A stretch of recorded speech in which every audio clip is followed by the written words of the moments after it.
Tu ne comprends rien au moteur. L'exécutif millionnaire se moqua de l'enfant devant tout le monde. Mais quand le projet de 50 millions fut sur le point de s'effondrer, cet enfant fut son unique salut. Éloigne-toi de là avant de tout gâcher. La voix de Marc Dubois résonna dans le hangar industriel comme un coup de tonnerre.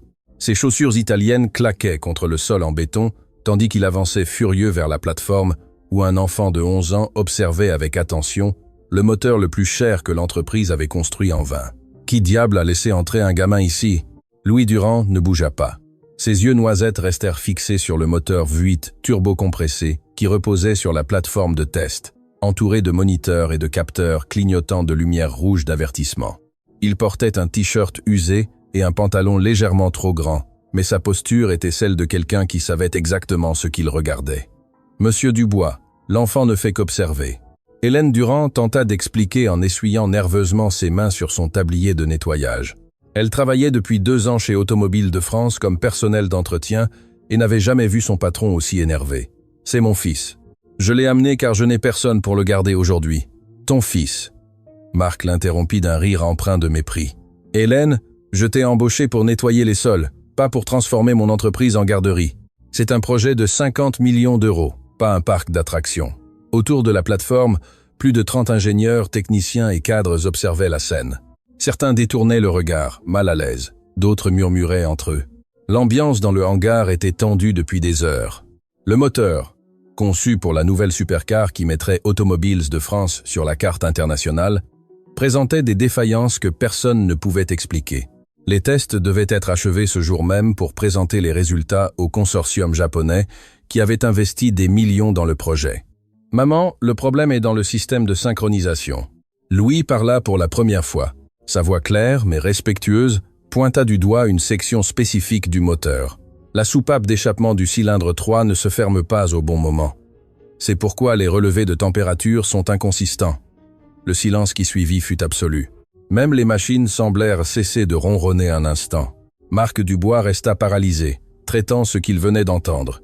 Puis il éclata d'un rire qui résonna dans tout le hangar. « Vous avez entendu ça?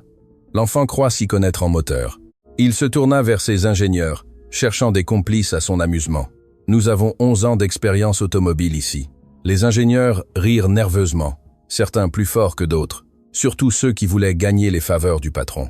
Rémi Leroy, le directeur de production, s'approcha en tapotant le dos de Marc. « Chef, les enfants d'aujourd'hui regardent des vidéos sur Internet et se croient experts. » « Exactement. » Marc continua de savourer le moment. Il s'agenouilla devant Louis avec un sourire moqueur, lui parlant comme à un bébé. « Regarde, champion, ce sont de vrais moteurs, pas les petites voitures jouets que tu as à la maison. Pourquoi ne vas-tu pas avec ta maman et la laisses-tu travailler pendant que les adultes résolvent des problèmes d'adultes ?» Louis garda son calme, mais ses yeux s'humidifièrent légèrement, non pas à cause des mots de Marc, mais à cause de la honte qu'il voyait sur le visage de sa mère. Hélène serrait si fort son chiffon de nettoyage que ses phalanges étaient devenues blanches. « Monsieur Dubois, s'il vous plaît !» Hélène murmura en prenant la main de son fils. « Nous nous en allons, cela n'arrivera plus. Attendez. » Henri Delacroix, l'ingénieur en chef du projet, s'approcha en essuyant ses mains graisseuses sur un chiffon. C'était un homme de 50 ans, avec des cheveux gris aux tempes et une expression perpétuellement fatiguée. « Qu'as-tu dit à propos du cylindre 3, gamin? Henri, ne me dis pas que tu vas perdre ton temps avec ça. » Marc le regarda avec incrédulité. « Nous cherchons le problème depuis 7 heures. » Henri répondit fermement. « Et cet enfant vient de mentionner spécifiquement le cylindre 3, qui est exactement là où les relevés ont été les plus erratiques. C'est une coïncidence. » Marc gesticula exaspéré. Il a probablement entendu quelqu'un mentionner le cylindre 3 et il répète comme un perroquet. Personne n'a mentionné le cylindre 3 à voix haute. Intervint Sophie Bernard, l'assistante technique, en vérifiant ses notes. Nous nous sommes tous concentrés sur le système d'injection, car les premières lectures suggéraient cela. L'ambiance changea subtilement. Certains ingénieurs se regardèrent avec une curiosité sincère. D'autres restaient sceptiques, les bras croisés. « Louis » Henri s'agenouilla devant l'enfant, ignorant le regard furieux de Marc. « Comment sais-tu cela à propos du cylindre 3 ?» Par le motif de vibration, Louis expliqua, sa voix gagnant en assurance. « Quand le moteur accélère, il y a une vibration anormale tous les 4 temps. Cela signifie qu'un des cylindres ne complète pas son cycle correctement. Et par l'emplacement du capteur de température qui affiche des relevés erratiques sur le moniteur 3, Ça doit être le cylindre 3, car c'est le seul dans cette zone thermique. Henri cligna des yeux plusieurs fois. L'explication était techniquement solide. Trop solide pour un enfant de 11 ans. « Où as-tu appris ça ?» demanda-t-il, véritablement intrigué. « Mon papa me l'a appris. » Louis répondit. Et pour la première fois, sa voix trembla légèrement, avant qu'il ne meure. Hélène ferma les yeux, retenant ses larmes. Cela faisait 3 ans qu'ils avaient perdu Jean, son mari qui avait été mécanicien autodidacte toute sa vie, qui avait passé chaque après-midi libre à enseigner à son fils tout ce qu'il savait sur les moteurs. « Quelle émotion !» Marc l'interrompit avec sarcasme. « Mais ce n'est pas un garage de quartier. C'est un moteur de compétition avec une technologie de pointe. Ça ne se répare pas avec les techniques de ton papa, le mécanicien. » La cruauté de ces mots coupa l'air comme un couteau. Plusieurs ingénieurs détournèrent le regard, mal à l'aise avec le niveau de cruauté de leur patron, mais personne ne dit rien. Marc Dubois était connu pour licencier quiconque le contredisait. « Monsieur Dubois », Hélène parla d'une voix tremblante mais ferme. « Mon mari était un excellent mécanicien. Il a travaillé en rallye automobile pendant 15 ans. » « Rallye », Marc éclata de rire. « C'est jouer dans la boue, ma chère. Ici, c'est de l'ingénierie de précision allemande. » « Ingénierie allemande qui ne fonctionne pas depuis 7 heures, murmura quelqu'un parmi les ingénieurs. Ce n'était pas assez bas. Marc se retourna, cherchant le coupable, son visage rougi de fureur. « Qui a dit ça? Qui ?» Personne ne répondit. Le hangar était si silencieux qu'on pouvait entendre le ronronnement des ventilateurs de refroidissement. « Écoutez », Marc s'adressa à toute l'équipe, retrouvant son calme, mais avec un sourire dangereux. « Nous sommes clairement tous fatigués.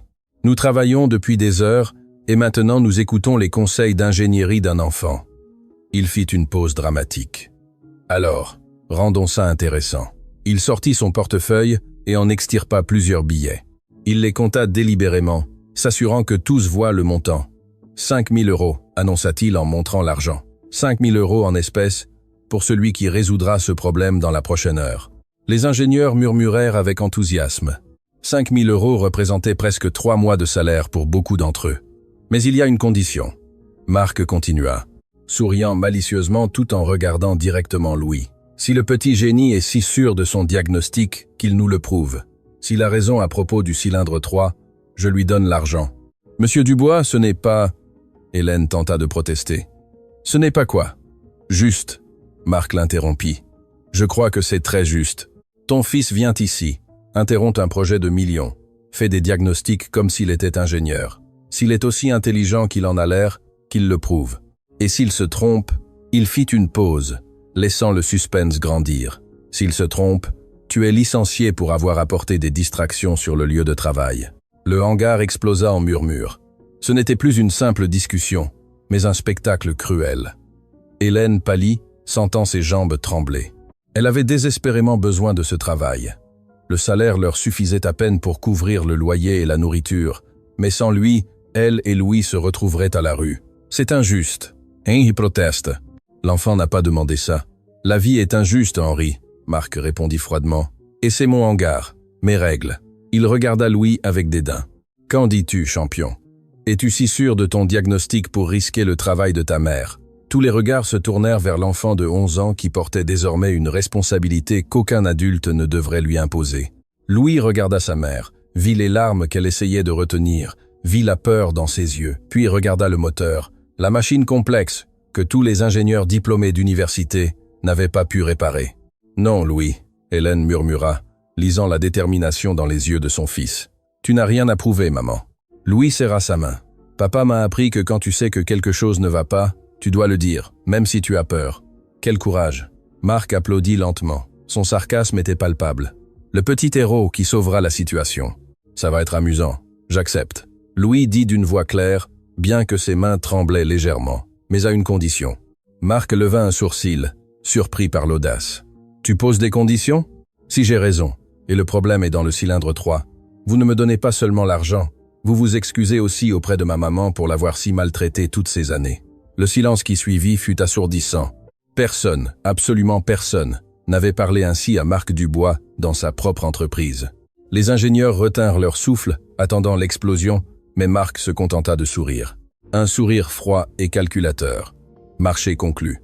Et quand tu te tromperas et que ta mère perdra son travail, Tu te souviendras de ce moment comme de la fois où ton arrogance enfantine a gâché ta vie. Mark, Chestrop. Henry tenta d'intervenir une fois de plus. C'est un accord volontaire entre deux parties. Mark le coupa. L'enfant a accepté. Les témoins sont là. Il regarda autour du hangar. Tout le monde a entendu. Le petit génie va diagnostiquer notre moteur. Ça va être mieux que la télévision.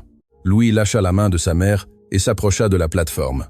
Henry, voyant qu'il n'y avait aucun moyen d'arrêter cela, soupira, résigné, et lui offrit une paire de gants de sécurité. « Si tu vas faire ça, au moins fais-le avec protection. » L'enfant mit les gants qui étaient énormes sur ses petites mains. Il s'approcha du moteur avec une révérence qui surprit plusieurs ingénieurs. Il ne le toucha pas immédiatement. Il l'observa d'abord sous différents angles, comme s'il lisait quelque chose d'invisible pour les autres. « Puis-je demander d'allumer le moteur ?» demanda-t-il. « L'allumer » Rémi Leroy protesta. « Nous essayons depuis des heures de ne pas l'allumer pour ne pas causer plus de dégâts. »« J'ai besoin de l'écouter, » Louis expliqua. « Les moteurs parlent si vous savez écouter. » Mon papa disait ça. Oh mon Dieu. Marc leva les yeux au ciel. Les moteurs parlent. Parfait. Suivant. Il va me dire qu'il chante des berceuses. Certains ingénieurs rirent, mais le rire était forcé. Il y avait quelque chose dans le sérieux de l'enfant qui commençait à susciter une curiosité sincère. Henri, allume-le. Marc ordonna avec un sourire. Donnons à l'enfant ce qu'il demande. Quand le moteur explosera par sa stupidité, ce sera encore plus amusant. Le moteur n'explosera pas si nous le maintenons à bas régime, Henri murmura, bien qu'il activât les protocoles de sécurité. Tous reculés de 5 mètres. Activation du système de démarrage. Le hangar fut rempli du rugissement du moteur V8. C'était un son puissant, agressif, le genre de son qui faisait trembler la poitrine. Mais pour des oreilles entraînées, il y avait quelque chose de discordant, une note fausse dans une symphonie mécanique. Louis ferma les yeux, se concentrant entièrement sur le son. Son visage montrait une concentration absolue, bloquant les rires nerveux, les murmures sceptiques, la pression de 30 adultes l'observant comme un animal dans un zoo. Après 30 secondes, il ouvrit les yeux. « Éteignez-le. » Henri obéit. Le silence qui suivit fut presque aussi assourdissant que le moteur. « C'est le cylindre 3. » Louis confirma avec une certitude absolue. « Mais ce n'est pas la soupape d'échappement comme je l'ai pensé initialement. C'est pire, pire. » Henri s'approcha, son scepticisme commençant à se transformer en curiosité professionnelle. Il y a une fracture microscopique à la base du piston. Elle n'est pas visible sur les caméras car elle est dans un angle mort, mais je peux entendre le piston perdre de la compression au point mort haut. C'est pourquoi la soupape ne se ferme pas correctement. Ce n'est pas un problème de synchronisation, c'est un problème structurel. Le visage d'Henri pâlit. Si l'enfant avait raison, il n'était pas face à un défaut de réglage qui pouvait être réparé en 1 heure. C'était un défaut de fabrication qui nécessiterait le démontage complet du moteur et éventuellement la refabrication du piston à zéro. C'est impossible à savoir juste en écoutant, Rémi protesta, bien que sa voix manquait de conviction. Mon papa pouvait diagnostiquer une fracture de bielle juste au son. Louis dit doucement. Il m'a appris comment. Il disait que les moteurs disent toujours la vérité si vous faites attention. C'est ridicule. Marc intervint, bien que sa confiance commençait à montrer des fissures. Henri, démonte le cylindre 3 et prouve à cet enfant qu'il invente des histoires. Marc, si ce qu'il dit est vrai, c'est grave. Henri répondit, se dirigeant déjà vers la boîte à outils. Une fracture dans le piston signifie que toute la chaîne de production pourrait être compromise. Et si ce n'est pas vrai, cela signifie que nous avons perdu 1 heure à écouter un enfant. Marc rétorqua. Fais-le vite. Ce qui suivit fut 45 minutes de tension absolue. Henri, assisté de 2 ingénieurs seniors, commença le processus méticuleux de démontage de la culasse du moteur pour accéder au cylindre 3. Chaque pièce était retirée avec la précision d'un chirurgien, chaque étape documentée par des photographies. Louis observait à la distance que sa mère l'obligeait à maintenir, mais ses yeux ne quittaient pas le processus. Hélène lui avait passé un bras autour des épaules, plus pour se rassurer elle-même que pour le consoler. « Mon chéri, quoi qu'il arrive, » elle murmura. « Je suis fière de toi. Nous allons nous en sortir, maman. » Louis répondit, bien que sa voix tremblât légèrement. « Papa m'a bien appris. » Marc faisait les 100 pas en regardant sa montre toutes les 2 minutes. Il avait appelé le consortium japonais pour les informer que les tests seraient retardés en raison de réglages techniques mineurs. Si cela s'avérait vrai, s'il y avait réellement un problème structurel dans les pistons, le scandale serait monumental. « Henri, à quel point es-tu proche ?» demanda-t-il avec impatience. « Presque. » Henri répondit, sa voix tendue. « Il utilisait un endoscope, une minuscule caméra qui permettait d'inspecter l'intérieur du piston sans le démonter complètement. « Donne-moi une minute pour… » Il s'arrêta brusquement. Son visage, visible sur le moniteur qui transmettait l'image de l'endoscope, perdit toute couleur. « Mon Dieu !» murmura-t-il. « Quoi ? Qu'est-ce qui se passe ?» Marc s'approcha en courant. Henri ne répondit pas immédiatement. Il agrandit l'image sur le moniteur, ajusta le contraste, vérifia sous un autre angle, puis se redressa lentement, regardant Louis comme s'il voyait un fantôme. « Il y a une fracture », annonça-t-il, sa voix presque inaudible, exactement là où l'enfant a dit « une fracture microscopique à la base du piston dans un angle mort des caméras. Elle est presque invisible, mais elle est là. » Le hangar explosa. Des ingénieurs coururent vers le moniteur pour vérifier. Rémi Leroy resta paralysé, bouche bée. Sophie Bernard couvrit sa bouche de ses deux mains, les yeux grands ouverts. Et Marc Dubois, l'exécutif millionnaire qui avait passé la dernière heure à humilier un enfant de 11 ans, resta complètement immobile, voyant son monde soigneusement construit commencer à s'effondrer parce qu'un enfant en t-shirt usé venait de faire quelque chose que 30 ingénieurs diplômés d'université n'avaient pas réussi. Et tous, absolument tous, dans ce hangar, venaient d'être témoins de quelque chose qui changerait tout pour toujours. Le silence dans le hangar était si dense qu'il semblait solide. 30 pères d'yeux regardaient alternativement le moniteur qui montrait la fracture microscopique et l'enfant de 11 ans qui venait de diagnostiquer quelque chose qui avait échappé à toute l'ingénierie de pointe. D'Automobiles de France. Marc Dubois restait paralysé devant le moniteur. Son visage était passé du rouge furieux à un blanc cadavérique. Ses mains tremblaient légèrement alors qu'il tentait de traiter ce qu'il voyait. La fracture était si petite, si parfaitement située dans l'angle mort des caméras, que toute analyse visuelle normale l'aurait complètement manqué. « Ça ne peut pas être », murmura-t-il finalement.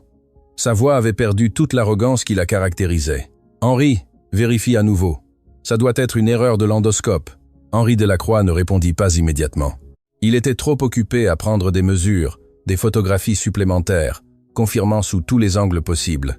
Quand il se redressa finalement et regarda son patron, il y avait quelque chose dans ses yeux que Marc n'avait jamais vu auparavant.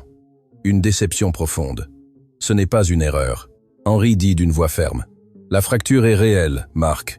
Et d'après les caractéristiques de la fissure, je dirais qu'elle s'est produite pendant le processus de fonderie. Cela signifie que potentiellement tous les pistons de cette série pourraient être compromis. Tous !» Rémi Leroy faillit crier la question. « Henri, ça fait 200 moteurs déjà assemblés, 50 millions d'euros de production, 50 millions qui sont sur le point de devenir de la ferraille si nous n'agissons pas immédiatement. » Henri répondit, se dirigeant déjà vers son ordinateur. « Je dois contacter la fonderie de Lyon tout de suite. » Les ingénieurs explosèrent en conversation urgente. Certains couraient vers leur poste de travail, d'autres passaient des appels frénétiques. Le projet qui devait être le triomphe d'Automobiles de France s'était transformé en cauchemar en quelques secondes. Et au milieu de tout ce chaos, Louis restait aux côtés de sa mère, observant le monde des adultes s'effondrer autour de lui. Hélène le serrait fort dans ses bras, pleurant silencieusement sur ses cheveux. Ce n'étaient pas des larmes de tristesse, mais d'une fierté accablante mêlée de terreur quant à ce qui allait suivre. « Monsieur Dubois !» La voix de Sophie Bernard coupa le bruit. Elle tenait sa tablette avec une expression grave. « Le consortium japonais est en ligne. Ils veulent savoir pourquoi les tests ont été interrompus. » Marc la regarda comme si elle avait parlé une autre langue. Son cerveau semblait incapable de traiter plusieurs crises simultanément. « Dis-leur la vérité. » Louis parla, sa voix claire, bien qu'elle fût à peine un murmure au milieu du chaos. « Mon papa disait que mentir sur les problèmes mécaniques ne fait que les aggraver. » Tous les regards se braquèrent sur l'enfant. Marc l'observa avec une expression impossible à déchiffrer. Il était passé de l'arrogance à l'incrédulité et semblait maintenant être quelque part entre la honte et la fureur impuissante. « Ton papa. » Marc retrouva finalement sa voix, bien qu'elle sortît brisée. « Ton papa, le mécanicien de quartier, qui… Mon papa, le mécanicien, qui a sauvé 3 vies en diagnostiquant une défaillance des freins sur une voiture de rallye, quelques minutes avant une course. » Louis l'interrompit, et pour la première fois, il y avait de l'acier dans sa voix enfantine. Mon papa, qui a été reconnu par la Fédération internationale de rallye pour sa contribution à la sécurité automobile, mon papa, qui est mort en essayant de réparer la voiture d'un voisin pauvre qui n'avait pas d'argent pour l'emmener dans un garage officiel. Le hangar redevint silencieux. Henri arrêta de taper. Rémi resta le téléphone à mi-chemin de son oreille. Même Sophie, qui avait été témoin d'innombrables drames d'entreprise, sentit sa gorge se nouer. Hélène sanglota plus fort, se souvenant du jour où la police était arrivée à leur porte. Jean était sous une voiture levée, avec un cric hydraulique défectueux. Le voisin n'avait pas d'argent pour des équipements professionnels. Jean le savait, mais avait accepté d'aider quand même, car c'est ainsi que les choses se font entre gens décents. Le cric avait lâché. Il n'a jamais su ce qui l'avait frappé. Louis, mon chéri. Hélène murmura, essayant de le calmer, mais son fils avait trouvé une voix qu'il avait gardée silencieuse pendant 3 ans. Vous vous moquez de mon papa depuis 1 heure. Louis continua, regardant directement Marc avec une intensité qui ne devrait pas exister chez un enfant de 11 ans. Vous l'avez traité de mécanicien de quartier. Vous avez dit qu'il ne faisait que jouer dans la boue. Vous vous êtes moqué de tout ce qu'il m'a appris. Mais je viens de faire quelque chose qu'aucun de vos ingénieurs diplômés n'a pu faire. Marc tenta de parler, mais les mots ne vinrent pas. Et je ne l'ai pas fait pour gagner de l'argent. Je l'ai fait parce que ma maman a besoin de ce travail. Je l'ai fait parce que j'ai appris de mon papa que quand tu vois quelque chose de mal, tu le dis, même si les gens se moquent de toi. La voix de l'enfant se brisa légèrement. Je l'ai fait parce que ce moteur aurait échoué au premier test de vitesse, et quelqu'un aurait pu mourir, tout comme mon papa est mort. L'impact de ces mots frappa le hangar comme une vague physique. Plusieurs ingénieurs durent détourner le regard, incapables de supporter le poids de la vérité qui venait d'être jetée à leur visage. L'enfant qu'ils avaient vu comme un divertissement, comme une blague, venait de les sauver d'un désastre qui aurait pu coûter non seulement des millions, mais des vies. Rémi Leroy fut le premier à réagir. Il s'approcha lentement de Louis, s'agenouilla devant lui et tendit sa main. « Tu as raison, mon garçon. Et j'étais l'un de ceux qui ont ri. Je suis désolé. » Louis regarda la main tendue, puis Rémi, et après un moment qui parut éternel, la serra. « Moi aussi, » dit Didier Lefebvre, un des ingénieurs seniors qui avait été particulièrement vocal dans ses moqueries initiales. « Ton père t'a bien appris. Nous, avec tous nos diplômes, nous avons failli tuer quelqu'un par arrogance. » Un par un, les ingénieurs commencèrent à s'approcher. Certains demandaient pardon directement, d'autres se contentaient d'acquiescer avec un respect sincère. C'était comme voir un mur de préjugés s'effondrer en temps réel. Mais tous ne participèrent pas. Marc Dubois restait debout près du moniteur, regardant la fracture qu'un enfant avait trouvée juste en écoutant.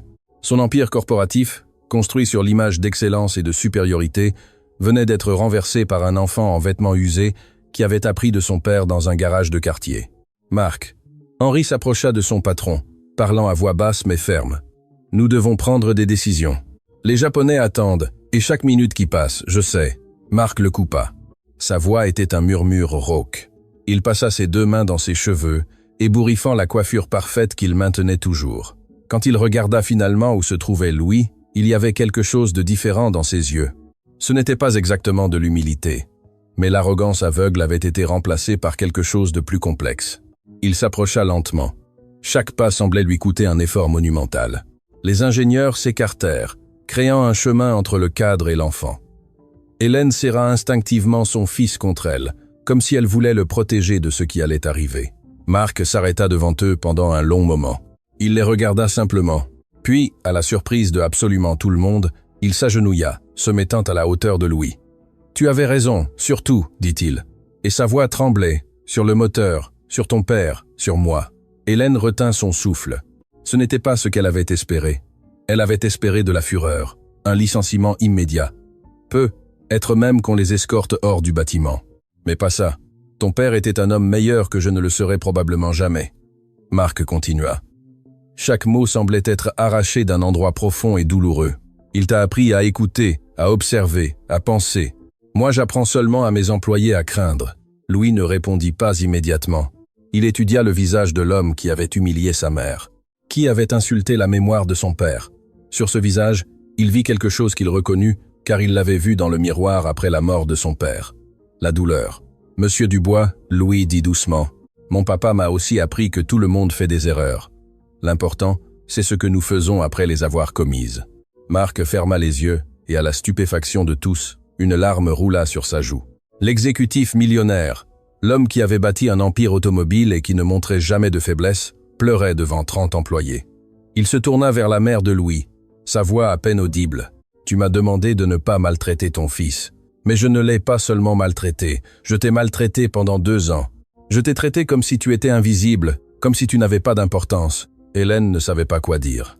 Elle avait rêvé de ce moment, que son patron reconnaisse son humanité.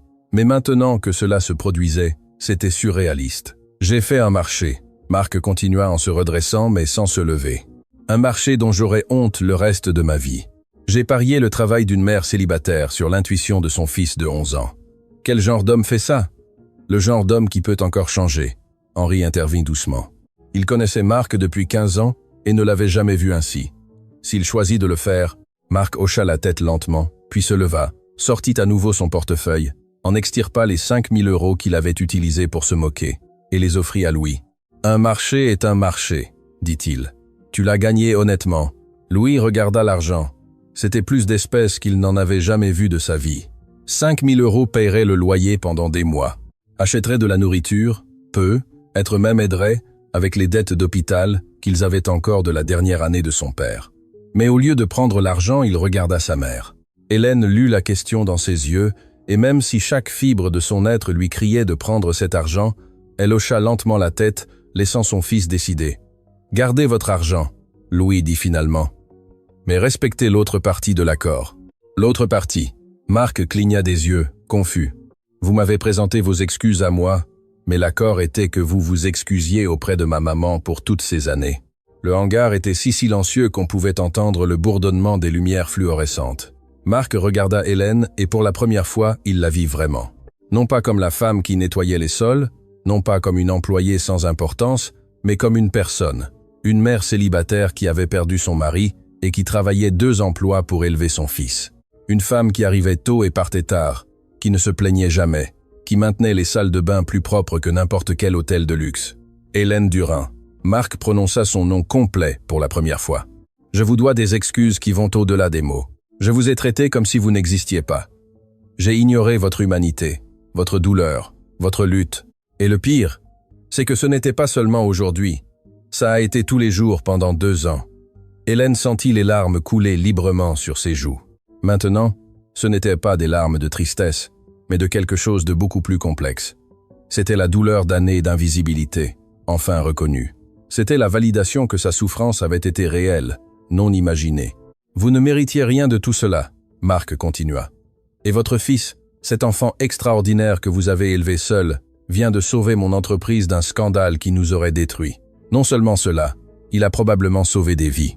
Et je l'ai traité comme... » Il ne put terminer la phrase. Il se couvrit le visage de ses 2 mains, ses épaules tremblantes. Sophie Bernard s'approcha avec une boîte de mouchoirs, les offrant d'abord à Hélène, puis à Marc. C'était un petit geste, mais à ce moment-là, il sembla briser quelque chose dans l'ambiance. La tension commença à se transformer en quelque chose de différent. Pas exactement du pardon, mais peut être le début d'un chemin vers celui-ci. « Monsieur Dubois », Hélène retrouva finalement sa voix. « J'accepte vos excuses, mais plus important encore, il faut que vous compreniez quelque chose. »« Quoi ? Mon fils n'a pas fait ça pour vous humilier. Il l'a fait parce qu'il a vu un problème et savait comment le résoudre. Parce que son père lui a appris que la connaissance doit servir à aider, pas à impressionner. » Marc hocha la tête, absorbant chaque mot comme si c'était une leçon fondamentale qu'il avait manqué toute sa vie. « Et si vous voulez vraiment bien faire les choses, » Hélène continua, sa voix gagnant en force. « Il ne s'agit pas d'argent ou d'excuses. Il s'agit de la façon dont vous traitez vos employés à partir de maintenant, nous tous. » Elle regarda autour du hangar, vers les ingénieurs, les techniciens, même vers le personnel de nettoyage qui était apparu aux portes, attiré par le tumulte. Chaque personne ici a une histoire. Hélène dit, tous ont des connaissances, des talents, des vies en dehors de cet endroit. Les traiter comme invisibles ne vous rend pas plus grand, cela ne fait que vous rendre plus petit. Le silence qui suivit fut différent de tous les précédents. Il n'était pas tendu ou inconfortable, il était réfléchi. Chaque personne dans ce hangar traitait les mots d'une femme qui avait été ignorée pendant 2 ans, mais qui venait de donner la leçon de leadership la plus puissante que beaucoup d'entre eux avaient entendue. « Vous avez raison », Marc parla finalement. « Et je ne sais pas comment corriger 2 ans d'être un mauvais patron en un jour. » Mais il fut interrompu par le son aigu d'un téléphone. Sophie décrocha, écouta brièvement, et son visage pâlit. « Marc, c'est urgent.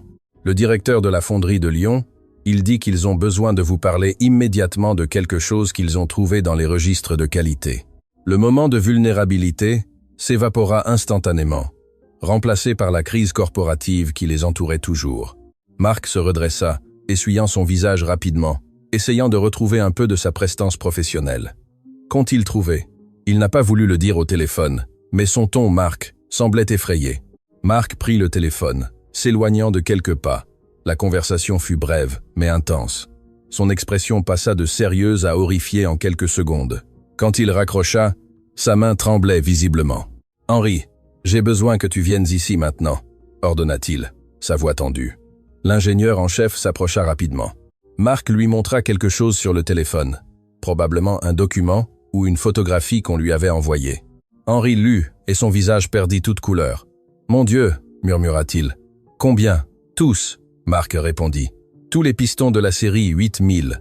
Et ce ne sont pas seulement des fractures, il y a de la contamination dans l'alliage. » La conversation était suffisamment basse pour que la plupart ne puissent pas entendre les détails, mais la panique était évidente. Rémi s'approcha, puis Didier, puis d'autres ingénieurs. Bientôt, un cercle de cadres chuchotait d'urgence. Louis, observant de loin avec sa mère, fronça les sourcils. Il y avait quelque chose dans leur façon de parler, dans leurs expressions, qui lui disait que c'était pire qu'une simple fracture. « Maman, » murmura-t-il, « je crois qu'il y a plus de problèmes. »« Ce n'est pas notre affaire, mon chéri. » Hélène répondit, mais même elle ne semblait pas convaincue. « Tu as déjà fait ta part, mais s'il y a de la contamination dans l'alliage, comment sais-tu que c'est de la contamination ?» Hélène le regarda, surprise. « Je peux lire un peu sur leurs lèvres. » Et M. Dubois a dit alliage. S'il y a des fractures et des problèmes avec l'alliage, cela signifie que le métal n'est pas pur. Papa m'a appris ça. À ce moment-là, Marc se tourna vers la mère et le fils. Son expression était indéchiffrable. Louis, sa voix ferme, mais pas hostile. « J'ai encore besoin de ton aide. » Le hangar redevint silencieux. Les ingénieurs se regardèrent avec des expressions mêlant incrédulité et résignation. L'exécutif millionnaire demandait de l'aide à l'enfant de 11 ans. « Nous venons de découvrir que le problème est plus grave que nous ne le pensions, » Marc expliqua, tandis que Louis et Hélène s'approchaient. La fonderie confirme qu'il y a de la contamination dans l'alliage d'aluminium, mais ils ne savent pas de quel type ni à quel niveau. Et sans cette information, ils ne peuvent pas savoir quels moteurs sont sûrs et quels ne le sont pas. Louis compléta la phrase. « Exactement. Et avant que nous ne dépensions des millions en analyses de laboratoire qui prendraient des semaines, j'ai besoin de savoir. » Marc fit une pause comme si les mots suivants lui faisaient physiquement mal. « J'ai besoin de savoir si ton père t'a appris quelque chose sur le diagnostic de contamination dans les alliages. » Louis regarda sa mère, cherchant la permission. Hélène était partagée. D'un côté, son fils en avait déjà fait plus que suffisant. De l'autre, cela pourrait être une opportunité de changer complètement leur vie. Jean avait une méthode. Hélène dit finalement, il l'appelait « lecture de résonance ». Il disait que le métal contaminé sonne différemment du pur. « Lecture de résonance ». Henri s'approcha, intrigué. « C'est une technique ancienne. Presque personne ne l'utilise plus, parce que personne ne sait comment la faire correctement. » Louis expliqua. Cela demande une oreille absolue et beaucoup de pratique. Mon papa a travaillé avec un maître fondeur du sud de la France qui le lui a appris. Ensuite, il me l'a appris. Marc et Henri échangèrent des regards. C'était de la folie. Ils envisageaient de confier une analyse de millions d'euros à une technique ancienne et à un enfant. Mais ce même enfant venait de trouver une fracture que toute leur technologie de pointe avait manqué. « De quoi as-tu besoin, Louis ?» Marc demanda finalement. Louis réfléchit un instant. « J'ai besoin de 3 pistons de différents lots de production et d'une pièce silencieuse. »« Sophie, organise ça immédiatement !» Marc ordonna. Puis il regarda Louis avec une expression qui était mi-espoir, mi-désespoir. « Si tu peux faire ça, si tu peux nous aider à éviter une inspection complète qui nous coûterait des millions et des mois de retard, j'essaierai. » Louis dit simplement « C'est ce que mon papa aurait fait. » Tandis qu'il préparait l'espace et apportait les pistons, personne dans ce hangar ne pouvait imaginer que ce qui allait se passer changerait non seulement le destin d'Automobile de France, mais révélerait un secret enfoui depuis des années. Un secret qui reliait Marc Dubois à Jean Durand de manière que personne, pas même Hélène, n'aurait pu imaginer. La salle de test acoustique était un cube parfait au mur capitonné, conçu pour éliminer tout écho ou interférence sonore. Louis était assis au centre, entouré de 3 pistons de différents lots de production, chacun marqué de codes indiquant son origine. Les lumières fluorescentes avaient été remplacées par un éclairage tamisé pour favoriser la concentration. En dehors de la salle, derrière un épais panneau de verre, Marc observait aux côtés d'Henri et d'un groupe restreint d'ingénieurs seniors. Hélène était là aussi, se mordant la lèvre inférieure avec une telle force qu'elle menaçait de saigner. Voir son fils de 11 ans assumer la responsabilité de sauver un projet de 50 millions d'euros était une torture silencieuse. « Es-tu sûr qu'il peut faire ça ?» Marc demanda à voix basse, sans quitter l'enfant des yeux. « Mon fils peut faire des choses extraordinaires. » Hélène répondit, sa voix tremblante mais fière. Jean l'a entraîné depuis qu'il avait 6 ans. Il disait que Louis avait un don. Marc se tendit visiblement en entendant le nom de Jean. Ses mains se serrèrent contre le verre, les phalanges blanchissant. Henri le remarqua, fronçant légèrement les sourcils. « Marc, tu vas bien ?»« Je vais bien, » mentit-il, mais sa voix se brisa. « Henri, j'ai besoin de te parler maintenant. » Ils s'éloignèrent du groupe, se dirigeant vers un coin du couloir. Marc semblait au bord de l'effondrement. Il s'appuya contre le mur, respirant profondément. « Henri, savais-tu qui était le mari d'Hélène? Savais-tu? Qu'est-ce que tu veux dire? » Jean Durand. Ce nom ne te dit rien. Henri réfléchit un instant, puis ses yeux s'ouvrirent complètement. « Attends, Jean Durand, le mécanicien qui a travaillé sur le projet Faucon il y a...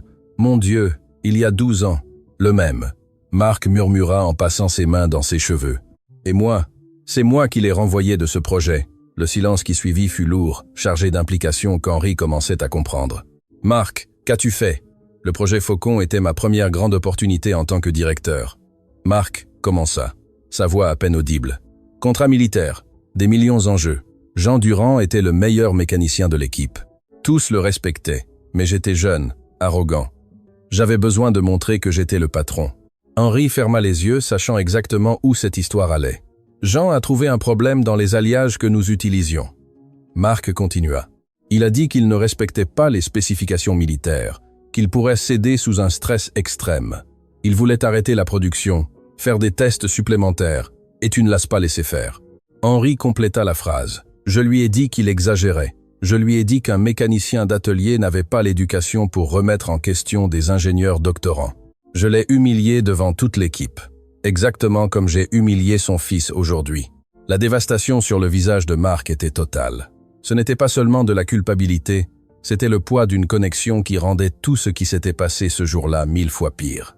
Je l'ai licencié pour insubordination, Marc avoua. Je lui ai dit que s'il ne pouvait pas suivre les ordres sans questionner, qu'il parte, et il est parti. Et le projet a continué sans lui. Et qu'est-il arrivé au projet Faucon?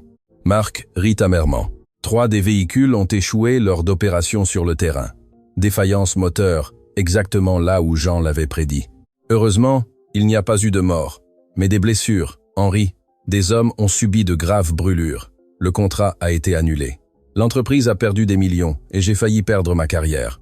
Mais tu as survécu, Henri observa. J'ai survécu parce que mon père avait des relations, parce que nous avons pu étouffer le scandale, parce que nous avons payé des indemnités silencieuses.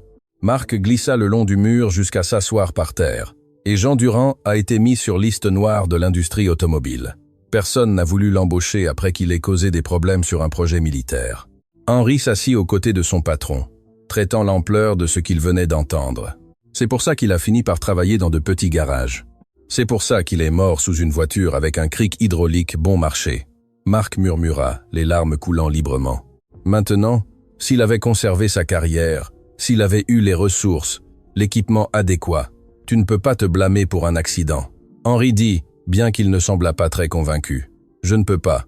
Tu ne vois pas le lien? J'ai détruit sa carrière par mon ego. Il a fini par travailler dans des conditions dangereuses parce qu'il n'avait pas d'autre choix. Et aujourd'hui, son fils a dû me sauver de commettre exactement la même erreur encore une fois. La voix de Sophie interrompit par l'interphone du couloir. « Monsieur Dubois, Henri, vous devez voir ça. » Louis a terminé l'analyse. Les 2 hommes se levèrent, Marc s'essuyant rapidement le visage. Quand ils revinrent à la fenêtre d'observation, ils trouvèrent Hélène les regardant avec une expression étrange, comme si elle avait senti que quelque chose d'important avait été discuté. Louis était debout à l'intérieur de la salle, les 3 pistons organisés en une rangée claire. Il pointa le premier. C'est le plus propre. L'alliage est presque pur, juste des traces minimales d'autres éléments. Il est sûr. Il pointa le deuxième. Celui-ci a de la contamination, mais dans des limites acceptables. Il fonctionnerait probablement sans problème, bien qu'il ne soit pas idéal pour la compétition. Finalement, il pointa le troisième. Celui-ci est très contaminé, du plomb assurément. Mais il y a aussi autre chose, un alliage qui ne devrait pas être là. Si ce piston était utilisé dans un moteur à grande vitesse, il défaillerait. Et quand il défaillerait, il pourrait causer un incendie. La précision du diagnostic laissa tout le monde silencieux. Rémi, qui était resté sceptique, même après la fracture, s'approcha du verre avec une expression de stupéfaction totale. « Un enfant de 11 ans vient de faire une analyse qui nous aurait coûté 50 000 € et 2 semaines en laboratoire », murmura Sophie.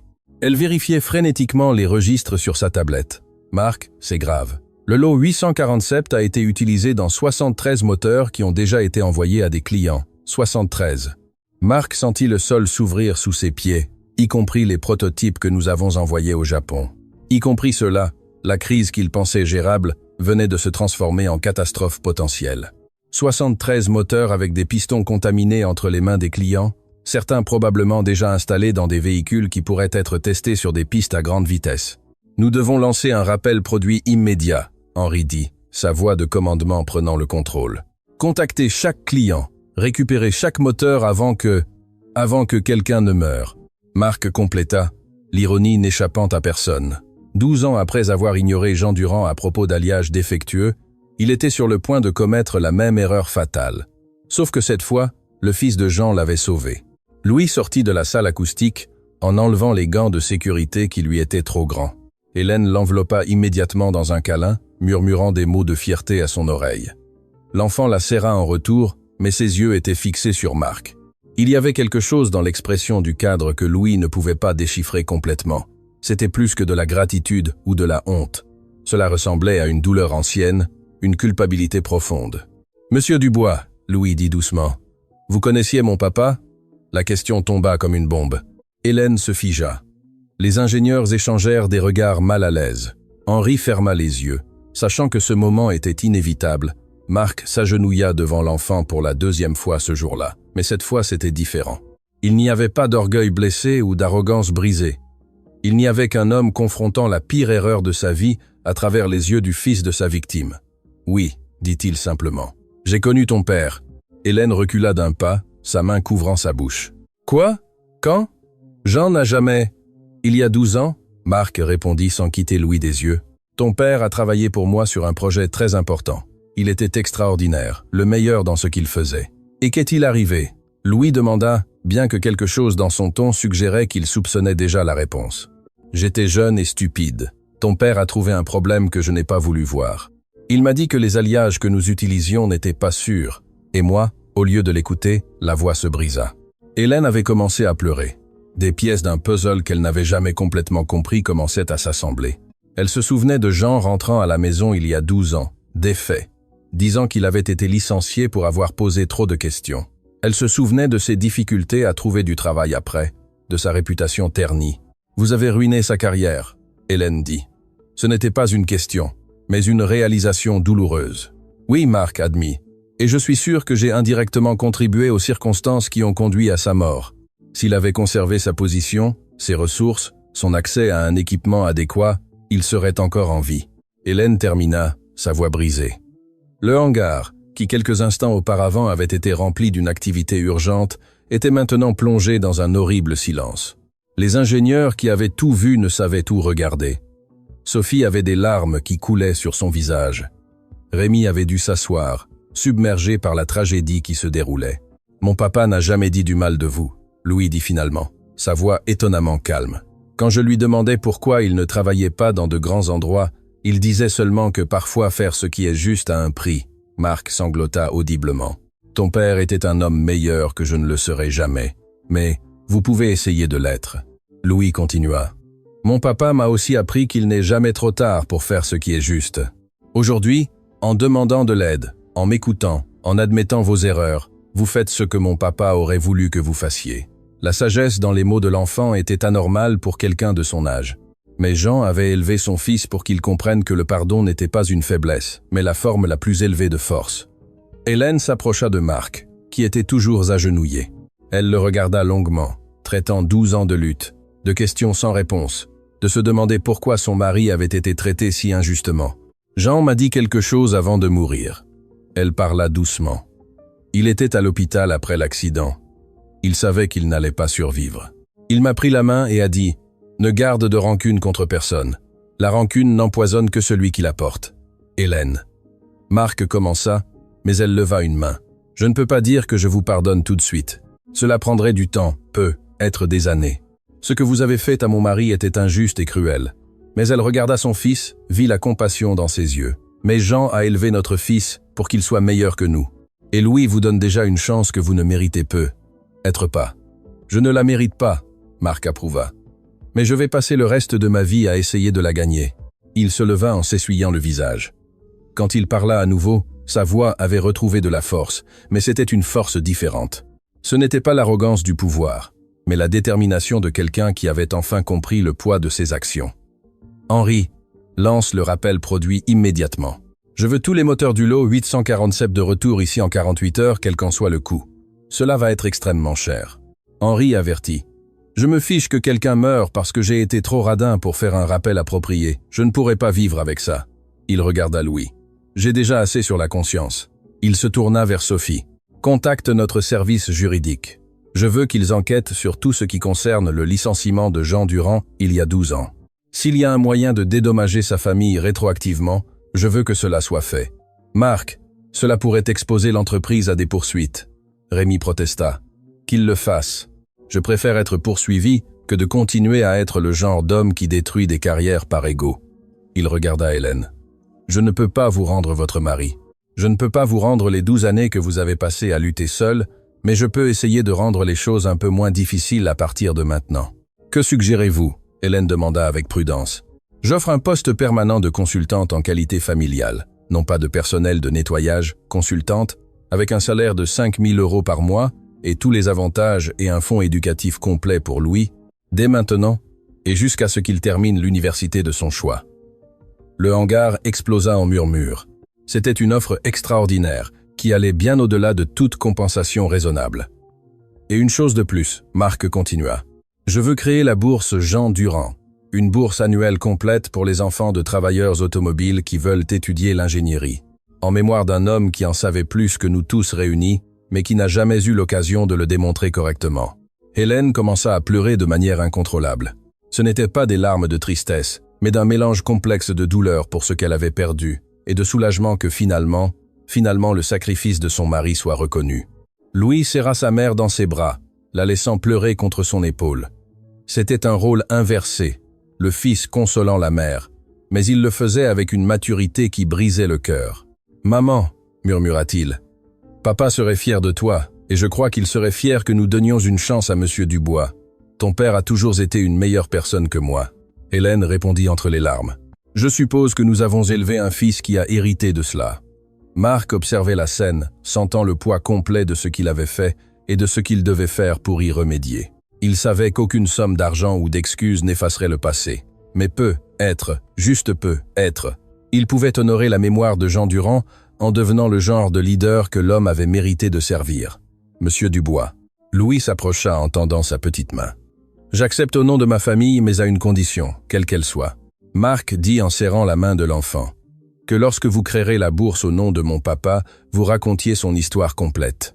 Pas seulement qu'il était un bon mécanicien, qu'il était un homme qui a fait ce qui est juste même quand cela lui a tout coûté, pour que d'autres jeunes apprennent que l'intégrité compte plus que le succès. » Marc hocha la tête, incapable de parler à cause du nœud dans sa gorge. Cet enfant de 11 ans lui donnait des leçons de leadership qu'aucun MBA ne pourrait enseigner. Marché conclu. Il réussit finalement à dire « Ce qu'aucun d'eux ne savait à ce moment-là, c'est que l'histoire de ce jour allait filtrer, qu'un ingénieur allait enregistrer une partie de la confrontation, qu'en quelques semaines l'histoire de l'enfant génial et de l'exécutif humilié deviendrait virale, et que cette viralité apporterait à la fois des opportunités incroyables et des dangers que personne d'entre eux n'aurait pu anticiper. 3 semaines s'étaient écoulées. Depuis ce jour qui a tout changé chez Automobile de France. Le rappel massif était en cours, les 73 moteurs compromis étant récupérés un par un. Marc avait tenu chaque promesse. Hélène avait maintenant son propre bureau avec son nom sur la porte. Louis avait un fonds éducatif qui garantissait son avenir et les papiers pour la bourse Jean Durand étaient en cours de finalisation. Mais rien de tout cela ne prépara la famille Durand à ce qui se passa lorsque Didier Lefebvre, l'ingénieur qui avait été particulièrement vocal dans ses moqueries initiales, publia une vidéo sur les réseaux sociaux. C'était un clip de 45 secondes pris discrètement avec son téléphone portable. Il montrait Louis expliquant le cylindre 3, Marc riant cruellement. Puis le moment où Henri confirma que l'enfant avait raison. Didier l'avait titré « Enfant génial, humilie l'exécutif millionnaire et sauve un projet de 50 millions ». La vidéo explosa. En 24 heures, elle avait 2 millions de vues. En 48, elle avait franchi la barre des 10 millions. Les médias de tout le pays commencèrent à appeler. Les chaînes de télévision voulaient des interviews. Les magazines automobiles demandaient l'histoire complète. Et les réseaux sociaux ne cessaient de commenter. « Cet enfant en sait plus que les ingénieurs doctorants », disait un commentaire avec 50 000 j'aime. « L'humilité du cadre à la fin restaure ma foi en l'humanité », disait un autre. « Quelqu'un d'autre pleure ? Cette histoire est magnifique », commentait une troisième personne. Mais tous les commentaires n'étaient pas positifs. Certains utilisateurs commencèrent à enquêter plus en profondeur, cherchant des informations sur Automobiles de France, sur Marc Dubois, sur le projet Faucon d'il y a 12 ans, et ce qu'ils trouvèrent commença à changer le récit. Saviez-vous que cet exécutif a été impliqué dans un scandale militaire il y a des années? Publia un compte de nouvelles automobiles. Véhicules défectueux, soldats blessés, les registres publics sont là. Le père de l'enfant a travaillé pour lui et a été licencié injustement. Ajouta un autre compte d'enquête. C'est plus profond qu'il n'y paraît. Assise dans son nouveau bureau, Hélène lisait les commentaires, le cœur battant. Louis était à l'école, ignorant la tempête médiatique qui se formait. Marc avait convoqué une réunion d'urgence pour cet après-midi. « Je ne m'attendais pas à ce que ça devienne viral comme ça », Sophie disait en vérifiant les statistiques sur son ordinateur. Elle était dans le bureau de Marc avec Henri, Rémi et Hélène. Les mentions d'Automobiles de France ont augmenté de 1000%. Certaines positives, beaucoup compliquées. Compliqué est un euphémisme, Rémi ajouta en montrant sa tablette. Nous avons des reporters qui campent devant le bâtiment. Le consortium japonais reçoit des questions sur la raison pour laquelle ils ont fait affaire avec nous après le scandale du projet Faucon. Marc était debout près de la fenêtre, regardant la rue où l'on voyait effectivement plusieurs camionnettes de médias. Sa posture était tendue, mais différente de l'arrogance d'il y a quelques semaines. C'était la tension de quelqu'un qui savait qu'il allait enfin devoir affronter son passé publiquement. « Que veux-tu faire ?» Henri demanda directement. « Dire la vérité. » Marc répondit sans se retourner. Complète, sans dissimulation. « Marc, les avocats conseillent de ne pas faire de déclaration publique sur le projet Faucon. » Rémi avertit. « Cela pourrait rouvrir des enquêtes, des poursuites. Qu'elles se rouvrent. » Marc se tourna. Son expression était d'une détermination absolue. « J'ai passé 12 ans à me cacher derrière des avocats et des accords de confidentialité. J'ai promis à un enfant de 11 ans de raconter l'histoire complète de son père. Je tiendrai cette promesse. » Hélène sentit ses yeux se remplir de larmes. « Monsieur Dubois, si vous faites cela, vous pourriez tout perdre. »« Hélène, j'ai déjà perdu le plus important il y a 12 ans quand j'ai laissé l'ego détruire mon intégrité. Ce que je perds maintenant ne sera que de l'argent et de la réputation, des choses qui peuvent être reconstruites ou qui peuvent vous détruire pour toujours. » Rémi insista. « Alors, elles me détruiront, » Marc dit simplement. « Mais au moins je tomberai en disant la vérité. » Cet après-midi-là, Marc organisa une conférence de presse, non pas dans l'auditorium corporatif habituel, mais dans le même hangar où tout avait commencé. Ils installèrent un simple podium, des microphones, et permirent à tout média qui souhaitait y assister de le faire. Quand Hélène arriva avec Louis, qui venait de rentrer de l'école, l'endroit était bondé. Des caméras de télévision, des reporters avec des enregistreurs, des photographes. L'enfant s'accrocha à la main de sa mère, submergé par la foule. « Maman, pourquoi il y a tant de monde ? » « Monsieur Dubois va parler de ton papa. » Hélène expliqua doucement. « Il va dire la vérité sur ce qui s'est passé. » Marc apparut sur le podium, vêtu non pas de son costume d'exécutif habituel, mais de vêtements décontractés, jeans et une simple chemise. C'était un signe symbolique. Il ne parlait pas en tant que PDG d'Automobiles de France, mais en tant qu'homme confrontant ses erreurs. « Bonsoir », commença-t-il, sa voix amplifiée par les microphones. « Mon nom est Marc Dubois, et il y a 3 semaines, j'ai commis une erreur qui a failli me coûter tout. Mais cette erreur n'était que la plus récente d'une longue histoire d'erreurs qui commence il y a 12 ans. » Le hangar redevint silencieux. Les reporters qui avaient chuchoté entre eux se turent. Les caméras se braquèrent entièrement sur lui. « Il y a 12 ans, j'étais un jeune directeur de projet arrogant et désespéré de prouver ma valeur. Nous avions un contrat militaire important, le projet Faucon, pour développer des moteurs de véhicules tactiques, et nous avions le meilleur mécanicien du pays travaillant dans notre équipe, Jean Durand. » Hélène serra la main de Louis. Certaines caméras se tournèrent vers eux, captant l'émotion sur leur visage. « Jean a trouvé un problème dans les alliages que nous utilisions. » Marc continua. « sa voix commençant à se briser. Il m'a dit qu'il ne respectait pas les spécifications, qu'il pourrait céder sous un stress, et moi, dans mon arrogance infinie, je lui ai dit qu'un mécanicien sans diplôme universitaire n'avait pas le droit de remettre en question des ingénieurs doctorants. Les reporters commencèrent à prendre des notes frénétiquement. C'était la confession qu'ils attendaient. Je l'ai humilié devant son équipe. Je l'ai licencié pour insubordination. Je l'ai mis sur liste noire dans l'industrie automobile afin que personne d'autre ne l'embauche. J'ai détruit sa carrière parce que mon ego était plus important que la sécurité. Louis avait commencé à pleurer silencieusement. Hélène le serra dans ses bras, ses propres larmes tombant sur les cheveux de son fils. Et Jean Durand avait raison. Marc éleva la voix.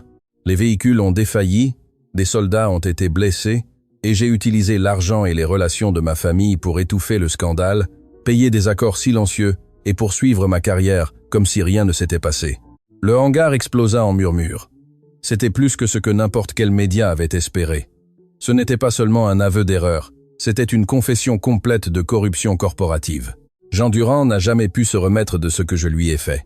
Marc continua, les larmes maintenant visibles sur son visage. Il a travaillé dans de petits garages, dans des conditions précaires, parce que je me suis assuré qu'il n'ait pas d'autre choix. Et il y a 3 ans, il est mort dans un accident alors qu'il aidait un voisin qui ne pouvait pas payer un garage professionnel. Sa voix se brisa complètement. Il dut s'arrêter, respirer profondément, s'essuyer le visage. Je ne peux pas dire que ma liste noire a directement tué Jean Durand, mais je peux dire que j'ai contribué aux circonstances qui ont conduit à sa mort. Et pendant 12 ans, j'ai vécu avec cette culpabilité enfouie, me convainquant que je faisais simplement mon travail. Henri, observant d'un côté, sentait sa propre gorge se nouer. Il connaissait Marc depuis 15 ans, mais ne l'avait jamais vu ainsi. Complètement vulnérable, complètement honnête. Il y a 3 semaines, le fils de Jean Durand, un enfant de 11 ans nommé Louis, est venu dans ce hangar avec sa mère Hélène, qui travaille ici au nettoyage. Et j'ai commis la même erreur encore une fois.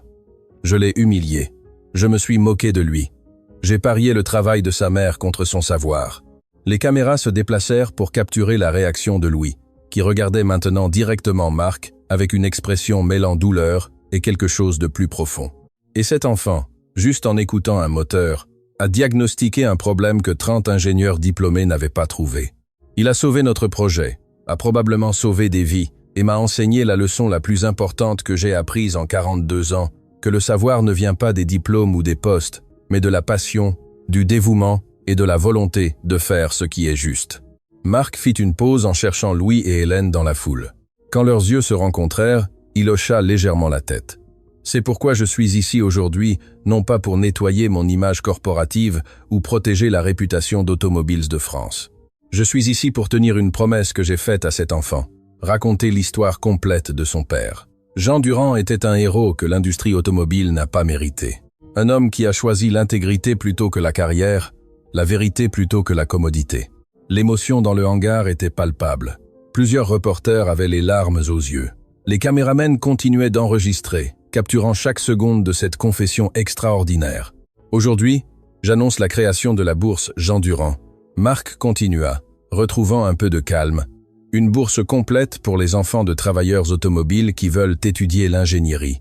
Mais ce ne sera pas seulement une bourse. Ce sera un programme qui racontera l'histoire de Jean, qui enseignera aux jeunes ingénieurs que l'intégrité vaut plus que n'importe quel contrat, qu'écouter tout le monde dans votre équipe est plus important que de maintenir des hiérarchies. Il s'essuya le visage une fois de plus. Et enfin, je démissionne de mon poste de PDG d'Automobiles de France. L'annonce tomba comme une bombe. Les reporters crièrent des questions simultanément. Les caméras s'affolèrent, essayant de capturer les réactions. Henri fit un pas en avant, surpris, mais Marc leva une main. Je ne peux pas diriger cette entreprise en portant la culpabilité de ce que j'ai fait à Jean Durand. Ce ne serait pas juste pour les employés qui méritent un leader intègre. À ma place, je propose Henri Delacroix, un homme qui a démontré pendant 15 ans que l'excellence technique et l'humanité peuvent coexister. Henri resta paralysé. Cela ne faisait pas partie du plan. Marc ne lui avait rien dit. Mais je ne quitte pas Automobiles de France complètement. Marc ajouta. Je vais travailler sur le plancher de production comme technicien apprenti sous la supervision d'Hélène Durand, qui en sait plus sur le fonctionnement réel de cette entreprise que je ne le saurai jamais. Hélène laissa échapper un son entre le rire et le sanglote. C'était surréaliste. L'exécutif millionnaire qui l'avait humilié offrait maintenant de travailler sous sa supervision. J'ai beaucoup à apprendre, Marc conclut, sur les moteurs, sur les gens, sur le leadership, et je vais apprendre des personnes que j'ai sous-estimées tout au long de ma carrière, en commençant par la famille Durand. Il descendit du podium sans prendre de questions. Les reporters criaient, les caméras le suivaient, mais il marcha directement vers Louis et Hélène. Il s'agenouilla devant l'enfant, se mettant à sa hauteur pour la 3e fois. « J'ai tenu ma promesse », dit-il doucement, assez bas pour que seuls eux puissent l'entendre malgré le chaos ambiant. « J'ai raconté l'histoire complète de ton père, et je vais passer le reste de ma vie à essayer d'honorer sa mémoire. » Louis le regarda longuement, puis, à la surprise de tous, il l'étreignit. C'était un câlin d'un enfant à un adulte qui apprenait à être meilleur. Un câlin qui disait que le pardon était possible, que la rédemption était réelle. Les caméras capturèrent ce moment. L'image d'un enfant de 11 ans étreignant l'homme qui avait détruit la vie de son père deviendrait iconique. Elle apparaîtrait sur des couvertures de magazines, dans des journaux télévisés nationaux, dans des articles sur le leadership et la rédemption. Mais pour Louis, il ne s'agissait pas de l'image. Il s'agissait de quelque chose que son père lui avait appris, que tous méritent une seconde chance s'ils sont prêts à faire le travail difficile de changer. Cette nuit-là, dans le petit appartement où Hélène et Louis vivaient, ils regardèrent les nouvelles ensemble. Chaque chaîne parlait de la conférence. Les commentaires sur les réseaux sociaux s'étaient multipliés par millions. « Maman », Louis demanda en regardant. « Papa serait fier. » Hélène le serra fort. « Ton papa serait plus fier de toi que de toute autre chose au monde. Non seulement pour être intelligent, mais pour avoir un cœur qui choisit le pardon plutôt que la rancune. « Papa me manque », Louis murmura, les premières larmes qu'il versait librement depuis que tout avait commencé. « Moi aussi, mon chéri, chaque jour. Mais, tu sais ce que je pense ?» Hélène lui caressa les cheveux. « Je pense que papa nous regarde, et je pense qu'il sourit parce que son fils fait exactement ce qu'il aurait fait.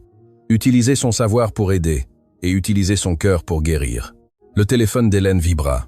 C'était un message d'Henri. « Réunion demain 9h. Des personnes importantes veulent rencontrer Louis.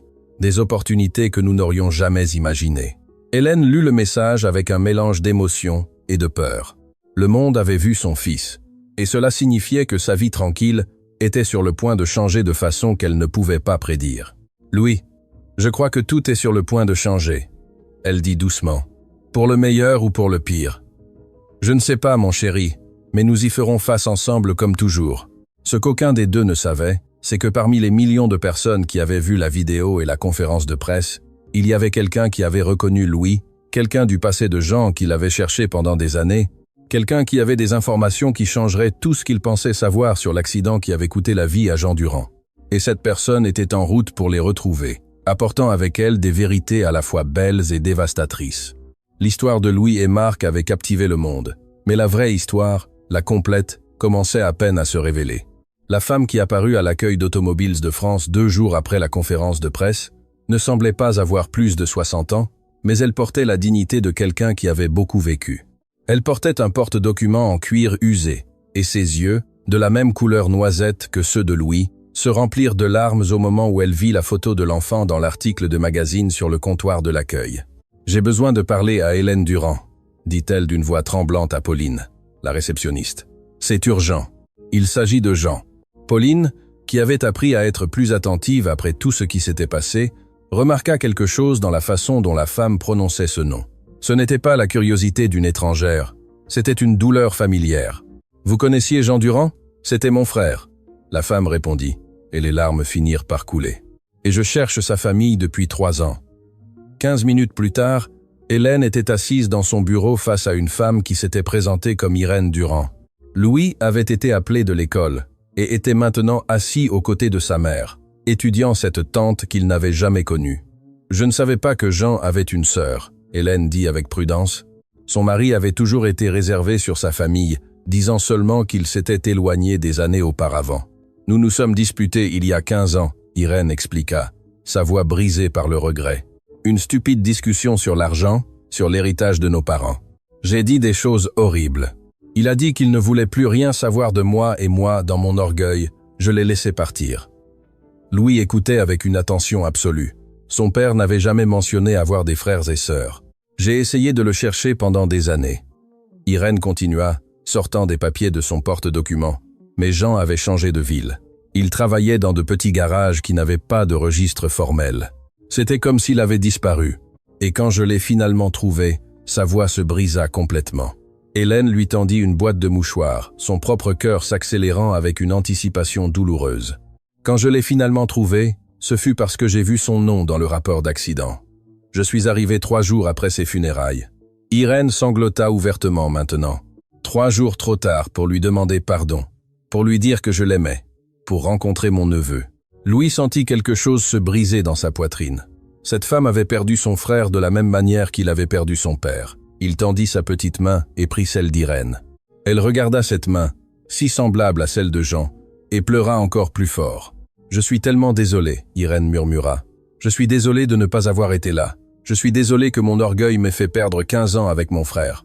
Pourquoi venez-vous maintenant ?» Hélène demanda, non pas avec hostilité, mais avec un besoin sincère de comprendre. Après 3 ans, Irène respira profondément, essayant de retrouver son calme. Parce que j'ai vu la vidéo, j'ai vu Louis diagnostiquer ce moteur, et c'était comme revoir Jean. Mon frère faisait exactement ça. Il bougeait la tête de la même manière. Il écoutait avec la même concentration. Elle sortit d'autres papiers de son porte-documents. Et parce que j'ai besoin que vous connaissiez la vérité sur l'accident.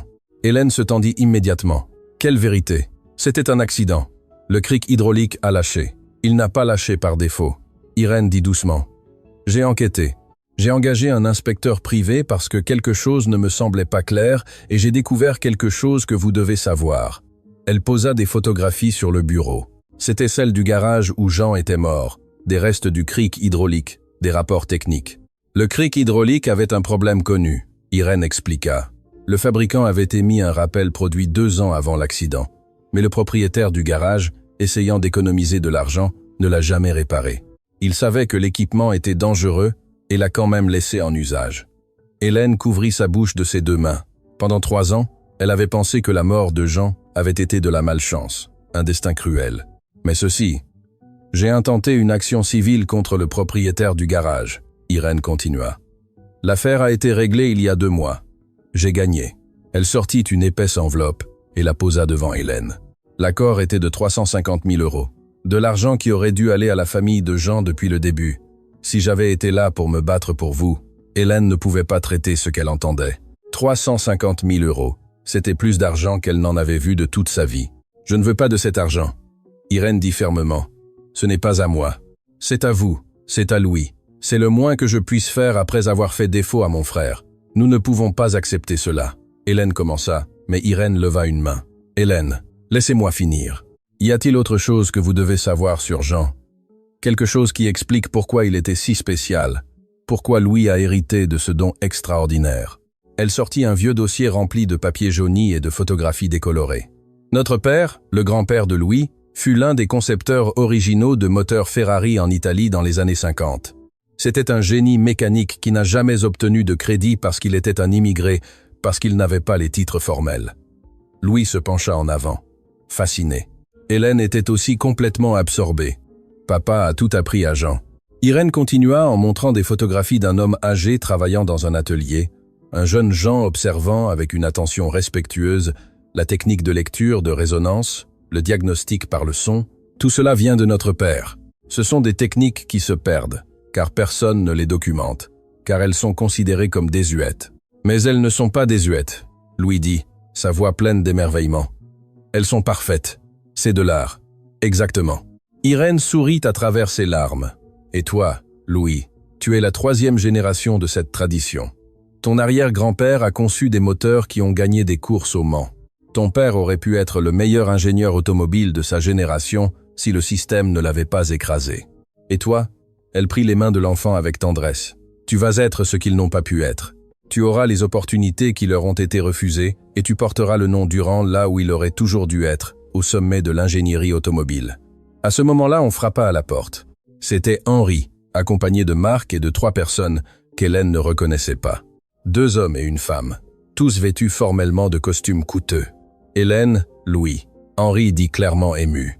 Je vous présente le docteur François Leclerc, directeur de l'école polytechnique de Paris, la docteure Anne Dubois, doyenne de l'ingénierie à la Sorbonne Université, et monsieur Takeshi Yamamoto, représentant du consortium automobile japonais.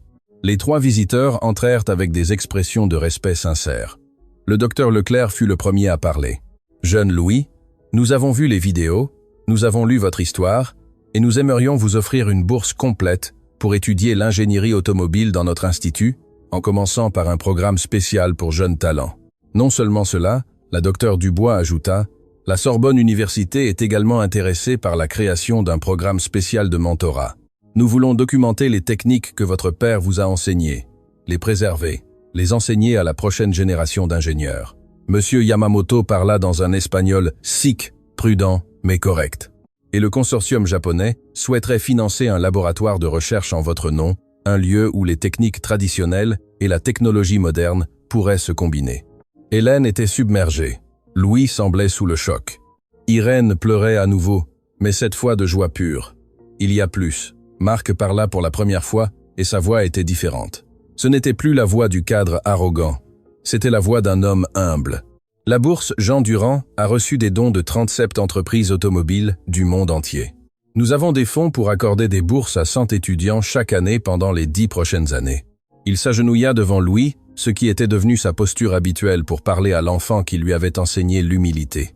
« Ton père a changé ma vie 2 fois. » Marc dit, « Une fois il y a 12 ans, en essayant de m'apprendre à faire ce qui est juste, et une autre fois il y a 3 semaines à travers toi, réussissant enfin à me faire apprendre cette leçon. Tout ce qui se passe maintenant, toutes ces opportunités sont l'héritage de Jean Durand. » Louis regarda sa mère, cherchant un guide. Hélène avait des larmes qui coulaient sur son visage, mais elle hocha la tête. « Ton papa voudrait que tu saisisses ces opportunités, mon chéri, mais seulement si c'est ce que tu veux. » Irène ajouta rapidement, « Tu n'as rien à décider maintenant. Tu es un enfant. Tu mérites d'être un enfant. » Louis réfléchit un long moment.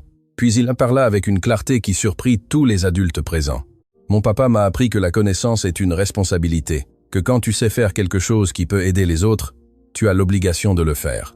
Il a utilisé son savoir pour sauver des vies, pour aider des gens qui ne pouvaient pas payer des garages chers, pour m'enseigner tout ce qu'il savait.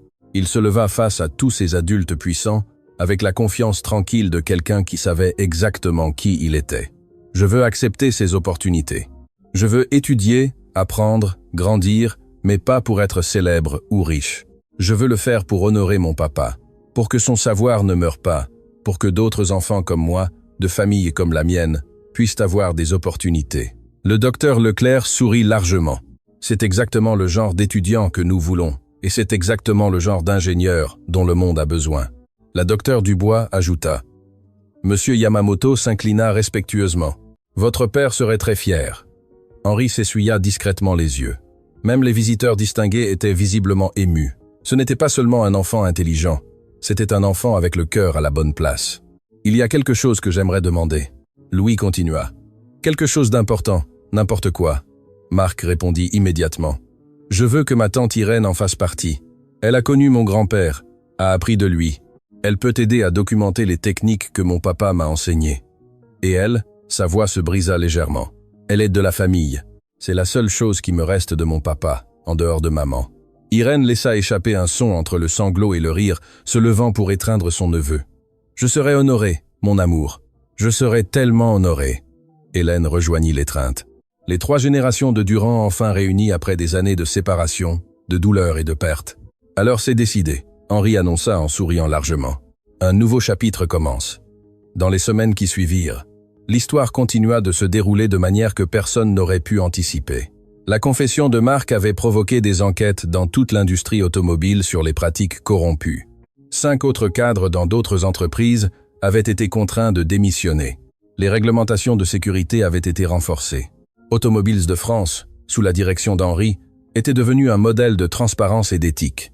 Hélène, désormais directrice des relations du travail, avait mis en place des programmes garantissant que chaque employé, quelle que soit sa position, soit écouté et valorisé.